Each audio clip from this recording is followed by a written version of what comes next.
E aí, cafeinados, bem-vindos ao Café com Roberto. Hoje aqui, Abrint Nordeste, em Fortaleza, e trazendo aqui um amigo, já participou outras vezes aqui, né? Gravando aí conteúdo comigo, Elton Lucena, ali do meu querido Cariri. Exatamente. Seja bem-vindo novamente, sempre trazendo assuntos inovadores, trazendo aí sempre novidades do setor.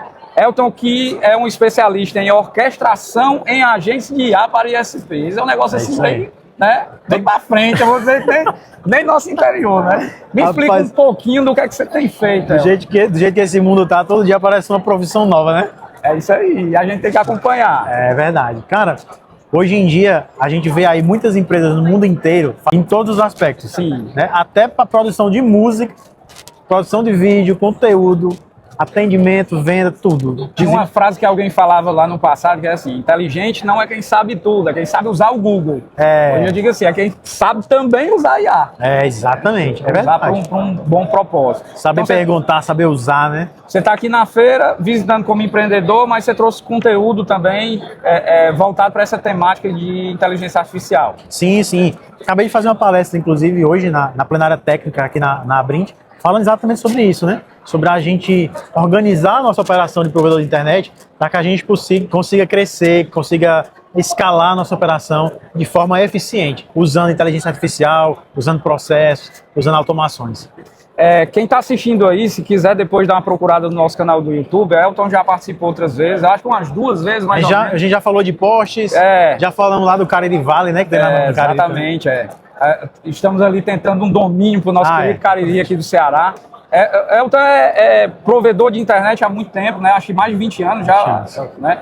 Então ele tem essa bagagem e está empreendendo, eu acho que tanto para puxar ferramentas para dentro das suas empresas, como também para empreender de fato nesse setor aí que é meio que novo, né, de inteligência artificial, é isso, Elton? Um dos valores das nossas empresas tradicionais que a gente tem lá no Cariri é exatamente a inovação. Então a gente acabou criando e desenvolvendo ali algumas pessoas dentro da nossa operação para ir construindo soluções que a gente pudesse usar na nossa empresa e que a gente também pudesse escalar para o mercado. Então a gente tem sim algumas soluções que a gente usa lá como laboratório e acaba transbordando para o mercado. Legal, legal. Isso é muito legal. E dentro dessa temática, eu queria começar aqui o nosso bate-papo, efetivamente, fazendo a seguinte pergunta: como é que um ISP, hoje um operador regional, ele consegue se diferenciar nesse mar de tubarões que virou as telecomunicações? Vou explicar um pouco a pergunta. Hoje, basicamente, internet, ela não é novidade mais em todo lugar. Eu vi até uma imagem lá na sua palestra que ilustrava bem isso. Né? Não vou dizer qual era, que é para o pessoal assistir a próxima que você fizer. Mas dificilmente você monta uma operação hoje para fornecer internet que já não tenha pelo menos um outro operador. Então, nesse mar de tubarões que é as telecomunicações, o que é que você acha que dá para fazer para se diferenciar? Eu acho que dá para fazer muita coisa, Roberto. Muita coisa que é simples, que é fácil de fazer e que não agrega custos significativos e algumas não agrega custo nenhum. São coisas básicas, mas que, apesar de serem básicas e simples, acabam sendo desafiadoras, porque exigem disciplina, exigem muita coisa que as pessoas às vezes acabam indo deixando um pouco de lado.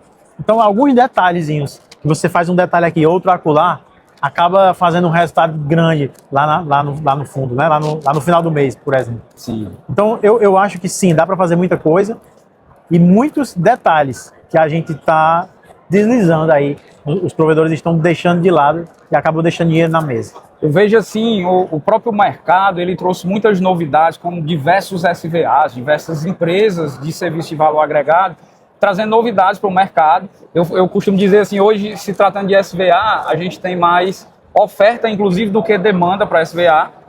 Vejo muitos provedores patinando em certas coisas básicas do dia a dia e tentando colocar SVA e depois está dizendo, não deu certo, isso e aquilo. Internet é um commodity hoje. Eu acho que você concorda com isso? Com certeza. E, então, se diferenciar não é fácil, mas, pelo que você estava me contando, pelo que eu vi na sua palestra, às vezes fazer o básico bem feito ali já é uma grande diferença nesse mercado.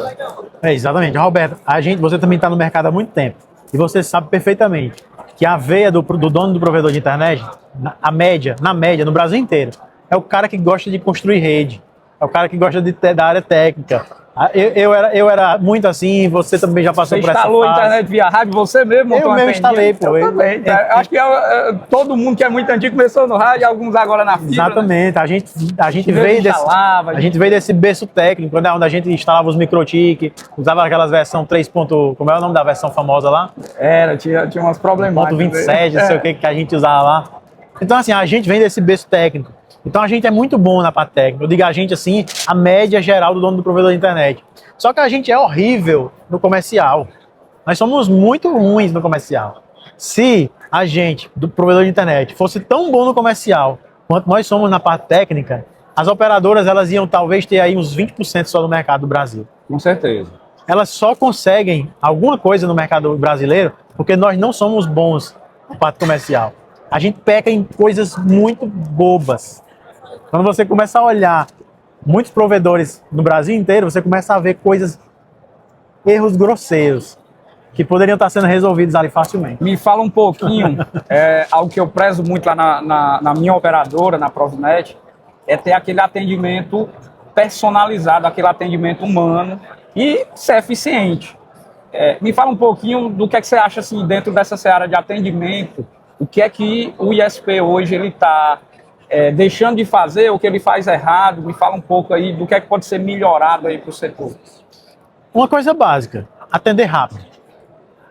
A sociedade hoje ela está cada vez mais imediatista, né? Ela quer as coisas logo. Independente da internet. Dependendo da internet. E as pessoas elas estão sendo cada vez mais bombardeadas por um monte de coisas. Então elas querem resolver as coisas logo, elas querem ser atendidas logo, e se você não resolve agora, ela já parte para outro e resolve. Não tem mais aquele negócio, eu conheço a Provinet porque Roberto é daqui e a gente se conhece. Não, o cara não tá mais, ninguém tá mais nem aí para isso.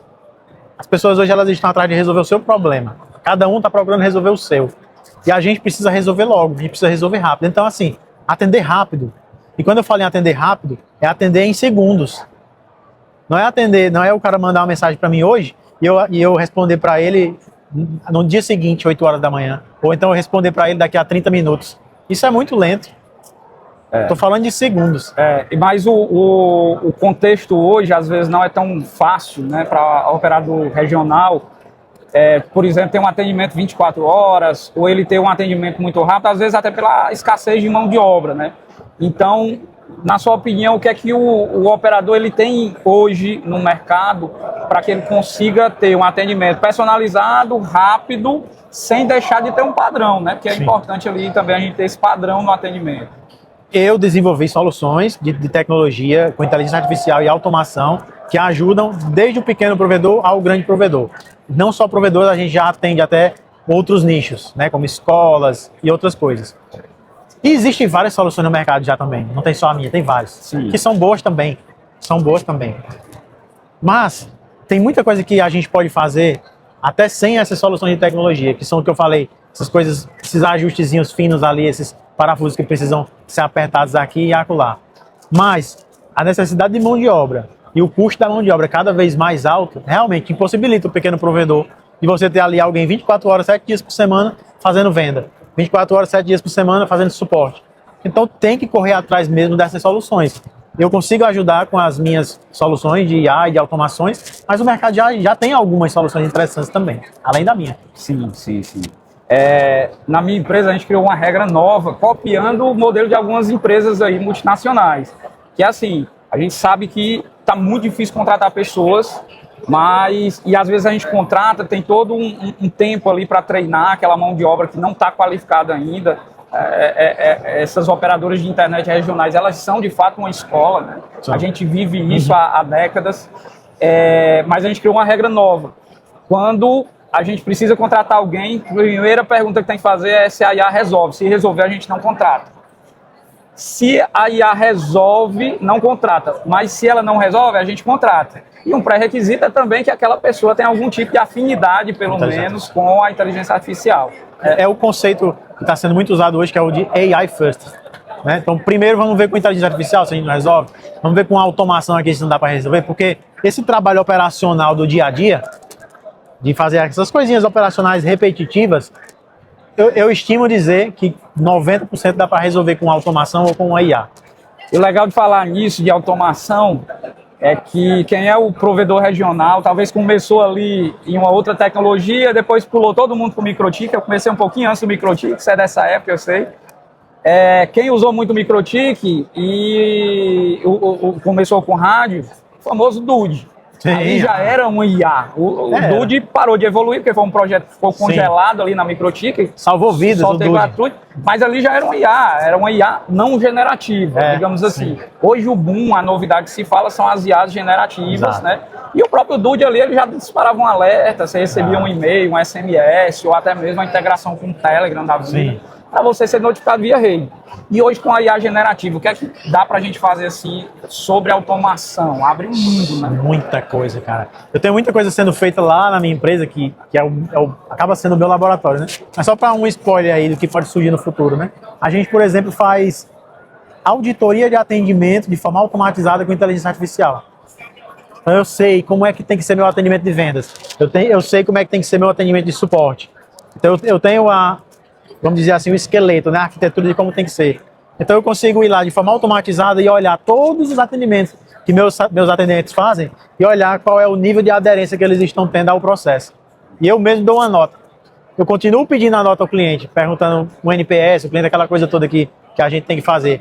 Mas eu mesmo, com base no meu padrão, eu olho todos os atendimentos e dou uma nota de qualidade a eles. Isso só é possível com inteligência artificial e automação. Humanamente, o fluxo de atendimento dentro de uma operadora, se a gente fosse fazer manual, não dava. Não. Mas você tem um padrão definido e automatiza. Exatamente. Isso dentro é muito legal, muito legal. Isso voltando naquele tópico lá atrás, uma forma de personalizar e padronizar, de fato, o atendimento, né?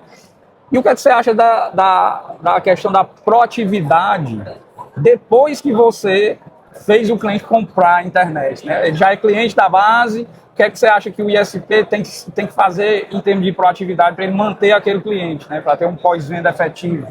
Quem costuma ler a literatura que fala sobre a experiência do cliente, talvez já tenha escutado uma história que é a teoria dos dois barquinhos. A teoria dos dois barquinhos diz que quando você coloca dois barcos juntos no oceano, a tendência natural é que eles se separem. É natural que eles vão se separar. Se você não fizer nada, naturalmente eles vão se separar. Eles não vão convergir para ficar sempre juntos. É exatamente o que acontece quando a gente coloca um provedor quando a gente coloca um cliente dentro da nossa base. Se você não fizer nada, a tendência natural é que eles se separem. O cliente desengaje do provedor. O cliente ele entra com uma taxa de engajamento e de satisfação em 100%, porque você não contrata ninguém amarrado. Você não traz ninguém amarrado para a sua base. Ele sempre vem satisfeito. A decisão é, inclusive, do cliente. Só que no dia 1, isso já degradou um pouco. Por melhor que pagou você o primeiro seja. boleto. Por melhor que você seja. No dia 1, ele já não é mais 100%. E a tendência natural é que isso caia. Então a gente precisa, nas nossas empresas, ter ferramentas que consigam antecipar esses comportamentos que causam o cancelamento, que causam a insatisfação, para a gente agir de forma proativa. Isso faz toda a diferença na redução de cancelamentos e na rentabilidade da empresa. Hoje o mercado ele traz uma miscelânea de ferramentas aí sem IA, com IA, mas o que é que você acha importante o operador regional ele se preocupar de ter de dados dos clientes dele, né? O famoso Big Data ali, que a gente coleta muita informação, mas o que é que você acha que o operador ele precisa se atentar a fazer e como ele deveria usar essas informações que são coletadas dia a dia? Cada setor do nosso provedor, da nossa empresa de telecom, ela tem indicadores e métricas específicos. Então, se você for olhar para a área de atendimento, você vai encontrar indicadores que são tradicionais em qualquer nicho. Então, na área de telecom, área de atendimento dentro do telecom, quais são os indicadores básicos, os clássicos? TMA, que é tempo médio de atendimento, TME, que é tempo médio de espera, FCR, que é o First Call Resolution, a taxa de quantos suportes são resolvidos no primeiro atendimento, quanto tempo está demorando ali para o meu atendente, em média, responder a mensagem do meu cliente. São indicadores clássicos, que não é só da telecom. Se você for lá para o cara que vende perfume pela internet, se ele for muito organizado, o atendimento dele vai ter exatamente esses mesmos indicadores que eu estou citando.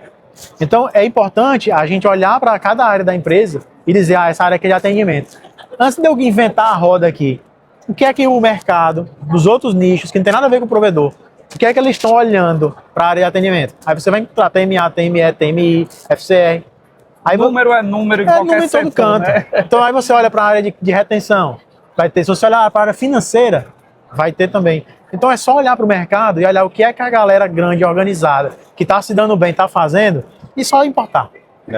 Eu falo muito isso, já falei em diversos conteúdos, sempre gostei muito durante a minha carreira de telecom, olhar para os grandes, copiar o que eles fazem direito e olhar também porque eles não fazem legal e não copiar, né? Exatamente. E o alerta que a gente quer trazer aqui é que nem sempre o que vai tornar o seu provedor, a sua operação diferente, mais eficiente do que o concorrente, nem sempre vai ser o SVA. Não estou falando mal do SVA, eu acho que muitas ofertas aí realmente agregam, mas para aquele operador que de fato ele já está fazendo feijão com arroz, né? Já está fazendo o correto ali do dia a dia. Não é isso? Às vezes você não está nem um processo de venda bem feito, e aí está querendo vender 30 SVAs agregados, se você não está vendendo nem o que é o core central do seu negócio, será que você sua equipe vai mesmo conseguir vender outras coisas que carecem de um processo de venda mais robusto? Eu acho que não. Verdade. Elton, o vídeo aqui é para ser rápido, mas eu vou deixar o convite para você vier a Fortaleza a próxima vez, a gente gravar um podcast que a gente faz ao vivo, aí abre para o pessoal fazer perguntas. Eu acho que você tem muito conteúdo aqui que pode agregar ainda. Seja bem-vindo aí quando você tiver disponibilidade de vir a Fortaleza com o tempo. Um podcast aí de umas 2, 3 horinhas aí. Em breve a gente combina essa agenda aí. Tá bom. Valeu, obrigado. Tchau, tchau. E é isso.